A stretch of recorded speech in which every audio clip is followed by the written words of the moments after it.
Sahabat Suara Flores yang budiman, salam jumpa kembali di channel YouTube Suara Flores, channel kebanggaan Anda sekalian. Pada kesempatan kali ini kami mengupas kisah seorang pendeta dari Pulau Sumba. Adapun judul besar yang kami angkat yakni Umbudingu, anak merapu dalam lintasan sejarah gereja Kristen di Pulau Sumba. Mari ikuti perjalanan Suara Flores dalam liputan khusus mengupas kisah perjuangan Umbudingu di Pulau Sumba.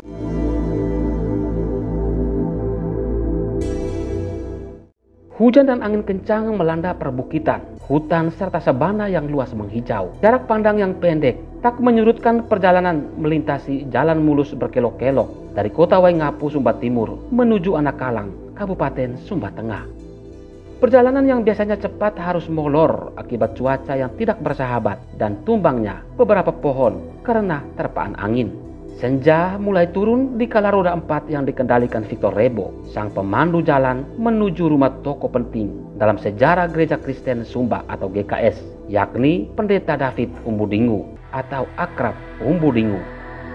Ia merupakan salah satu tokoh penting dalam sejarah perkembangan GKS yang telah melintasi badai sejarah Zending dan politik di Pulau Sandalwood tersebut. Setelah roda 4 berhenti tepat di muka rumahnya, pria berbadan tinggi dan tegap itu keluar dari dalam rumah. Saat itu, ia mengenakan jaket berwarna hitam, celana panjang coklat, dan kacamata menempel di matanya, menyambut kedatangan Suara Flores dan sang pemandu Victor Rebo dengan gembira.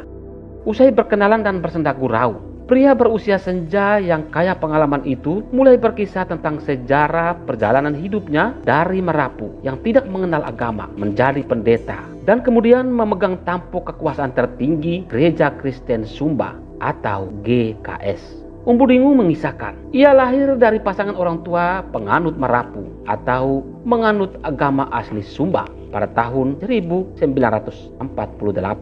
Sejak lahir hingga remaja, ia tidak dibaptis. Ia baru dibaptis pada tahun 1967 setelah mendapatkan kasasi di Waingapu dari pendeta Nikohe dan Jiwa Ratu. Pada tahun 1969 setelah lulus, ia masuk sekolah teologi di Makassar. Namun saat itu ia hampir saja tidak sekolah teologi karena kedua orang tuanya sama sekali tidak mendukung. Ia bahkan nyaris disumpah karena melawan orang tuanya. Namun, ia berkeras hati dan akhirnya tetap berangkat ke Makassar, Sulawesi Selatan untuk mengenyam pendidikan teologi Kristen. Setelah tamat di Makassar, ia kembali ke Sumba menjadi pendeta. Ia diberi tugas oleh sinode di Waibakul dan kemudian di Langgaliru, dekat Lewa. Setelah itu, ia dipanggil menjadi pendeta di kampungnya Anakalang, Kabupaten Sumba Tengah. Ketika ia kembali ke Anakalang, ia menghadapi tantangan berat di mana orang tuanya sendiri masih menganut merapu. Namun, ia akhirnya mengkristenkan kedua orang tuanya. Setelah 10 tahun menjadi pendeta, ia berhasil membaptis kedua orang tuanya. Roh Kudus bekerja. Ia menjadi pendeta sejak tahun 1976 sampai 1998. Ia kemudian terpilih menjadi sekretaris umum atau sekum Gereja Kristen Sumba dalam sidang sinode GKS. Ia menjadi pendeta sejak tahun 1976 hingga tahun 1998. Ia kemudian terpilih menjadi sekretaris umum atau sekum GKS dalam sidang sinode.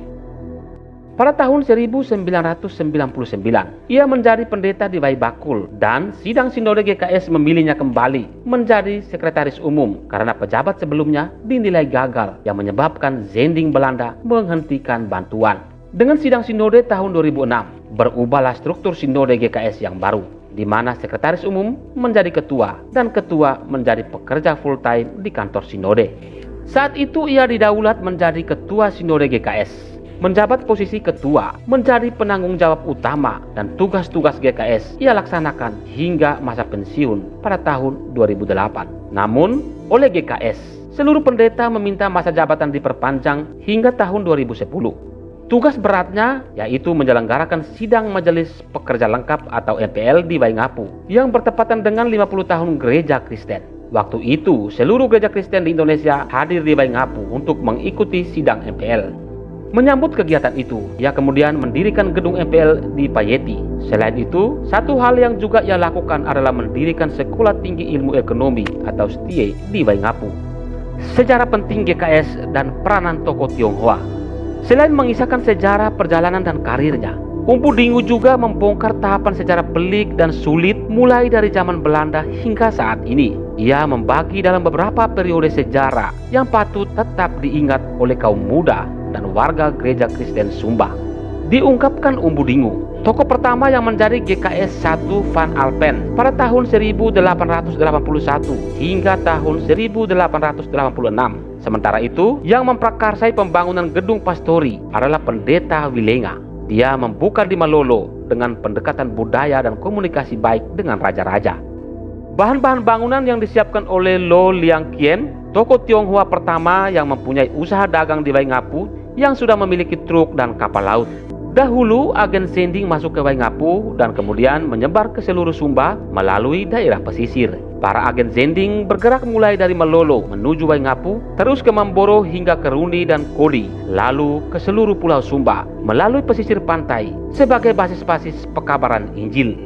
Dari daerah tengah, mereka mulai masuk menerobos ke daerah-daerah pedalaman. Mereka tahu bahwa di dalam perebutan antar raja, perebutan kekuasaan antar wilayah menjadi masalah sekaligus tantangan berat. Kemudian mereka mendirikan beberapa sekolah menjadi media untuk pekabaran Injil. Jadi tidak langsung mereka mendirikan gereja, karena saat itu orang tidak tahu menulis dan tidak tahu membaca. Injil bertumbuh dari sekolah. Jadi sekolah didirikan lebih dahulu. Sekolah di Mamboro didirikan sekitar tahun 1900 dan kemudian Karuni, Kampan Niru dan seterusnya.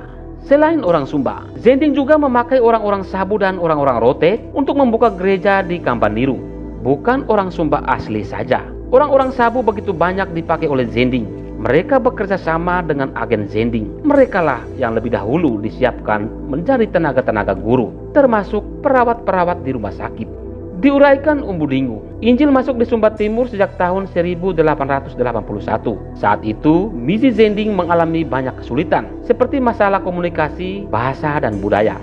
Dalam sejarah GKS dibagi dalam 3 periode, yaitu periode pertama sejak Injil masuk ke Sumba pada tahun 1881 hingga tahun 1908.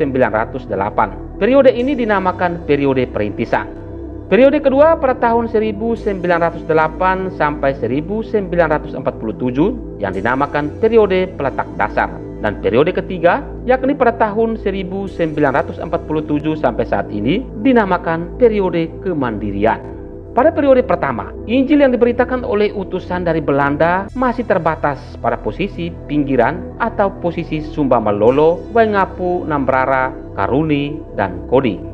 Tantangan yang dihadapi waktu itu adalah masalah komunikasi atau bahasa, masalah adat budaya Sumba, dan kesulitan tempat tinggal. Solusi dan strategi yang dilakukan yaitu membangun sekolah, mempelajari budaya, mendirikan tempat penginapan, pendekatan kepada raja-raja setempat, menerjemahkan Injil atau Alkitab ke dalam bahasa Sumba atau bahasa Indonesia Melayu. Pada periode kedua, gereja melakukan strategi antara lain membangun sekolah di tempat tertentu, menerjemahkan Alkitab dalam teks bahasa Sumba, membantu pos kesehatan atau biasanya pastori dijadikan pula pos kesehatan, membangun gereja dan pastori, dan mendirikan rumah sakit. Selain itu, mereka mendirikan Theologies of Leading School atau TOS dan menyiapkan tenaga pelayanan pendeta, mendirikan sekolah pertukangan, mendirikan sekolah keterampilan putri, mendirikan sekolah pertanian, membangun balai pengobatan di wilayah-wilayah tertentu. Pada periode ini GKS berdiri sendiri pada tahun 1947. Namun ketergantungan pada Belanda tetap masih tinggi. Pendeta dan pengurus GKS masih dibantu. Pada periode kedua, Zending Gereformende Kerzen in Nederland atau GKN memanfaatkan jasa Leo Liang Kin, menantu Samuel Jonathan yang kemudian menjadi pengusaha sukses di Sumba sebagai penyalur logistik bagi kepentingan usaha gereja di Sumba. Logistik tersebut antara lain bahan kebutuhan Zending seperti makanan, obat-obatan, pakaian, bahan bangunan untuk rumah pastori Zending, rumah sakit, tempat ibadah, dan sekolah-sekolah. Kebutuhan lainnya adalah surat menyurat. Menurutnya, pengusaha Tionghoa Lo Liang Kin mempunyai jasa besar karena waktu itu ia sudah memiliki kapal laut. Waktu itu belum ada jasa transportasi udara kecuali kapal laut. Dikala itu, di Sumba tidak ada bank, tidak ada kantor pos, dan tidak ada kantor telkom. Dalam situasi ini, peran Lo Liang Kin sangat menentukan bagi kelancaran pelayanan gereja-gereja di Sumba.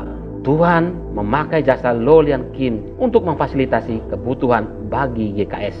Pada periode ketiga, jasa Lo Liang Kim dilanjutkan oleh anak menantunya, Samuel Jonathan atau Baba Sema. Walau saat itu sudah ada kantor pos, bank, dan telkom, tetapi saat-saat tertentu Baba Sema tetap membantu GKS bila mengalami kesulitan. Baba Sema membantu pembangunan gedung gereja seperti seng, semen, dan besi beton. Selain itu juga, ia membangun sekolah, rumah sakit Linda Mara dan Lende Moripa dengan jasa kapalnya yang mengangkut kayu-kayu dari Kalimantan ke Waingapu.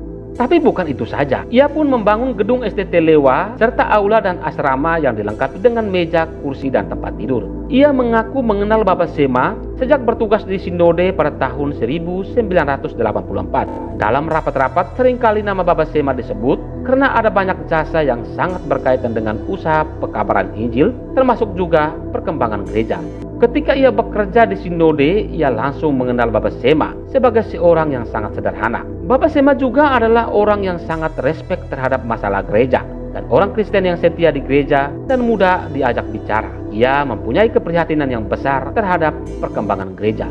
Menurut Umbu Dingu, dalam beberapa kali bertugas ke Belanda sebagai sekretaris umum GKS, ia mendengar nama Baba Sema dan Lo Liang Kim sebagai pendiri toko Lotus.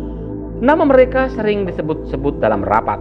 Hal itu semakin memperkuat pengetahuannya tentang Baba Sema dan Lo Liang Kim, di mana ada beberapa hal termasuk peran Baba Sema dan mertuanya dalam pekabaran Injil dan perkembangan gereja. Rupanya, Baba Sema adalah orang kunci di toko Lotus yang melanjutkan karya misi gereja yang telah ditore oleh mertuanya Lo Liang Kim sejak GKS mengalami kesulitan karena terputusnya komunikasi dengan Belanda.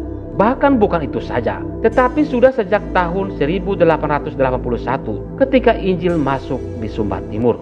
Baba Sema dipercayakan oleh Belanda sebagai jembatan Zending sejak Lo Liang Kim meninggalkan Waingapu pada tahun 1965. Ketika GKS belum ada uang, Baba Sema mengeluarkan uangnya untuk operasional gereja dan pendeta yang kemudian diganti oleh Belanda. Mereka menjadi besar karena mendapat berkat dari Tuhan karena jasa baik yang ditanamkan. Kalau soal bantuan mungkin dia paling banyak, namun ia tidak mau bahwa apa yang diberikan harus diketahui oleh orang lain. Setelah Baba Sema makin uzur, anak Iwan Jonathan yang melanjutkannya. Iwan pun sama. Dia turut mengambil peran dalam pembangunan GKS dan menjadi bendahara umum pembangunan Sekolah Tinggi Ilmu Ekonomi atau STIE di Waingapu yang saat ini sudah menjadi universitas. Di akhir karirnya sebagai seorang pewarta Injil, Umbu Dingu bercerita, ia didukung oleh warga Anak Kalang untuk menjadi wakil rakyat di DPRD Kabupaten Sumba Tengah. Meskipun ia sempat menolak dengan alasan ingin lebih dekat dan mengabdi di kampung halamannya. Namun akhirnya ia menerima, ia maju menjadi calon anggota DPRD Kabupaten Sumba Tengah. Hasilnya, ia terpilih menjadi anggota Dewan dari Partai PDI Perjuangan Sumba Tengah. Merdeka! Perjuangan, karya misi, dan karya politiknya untuk rakyat Pulau Sumba patut dicatat dengan tinta emas karena ia telah mendharma baktikan nyaris seluruh hidupnya untuk umat dan rakyat Sumba. Sahabat Suara Flores sekalian, seperti itulah kisah Umbu Dingu, anak merapu dalam lintasan sejarah gereja Kristen di Pulau Sumba. Salam hormat dan sampai jumpa.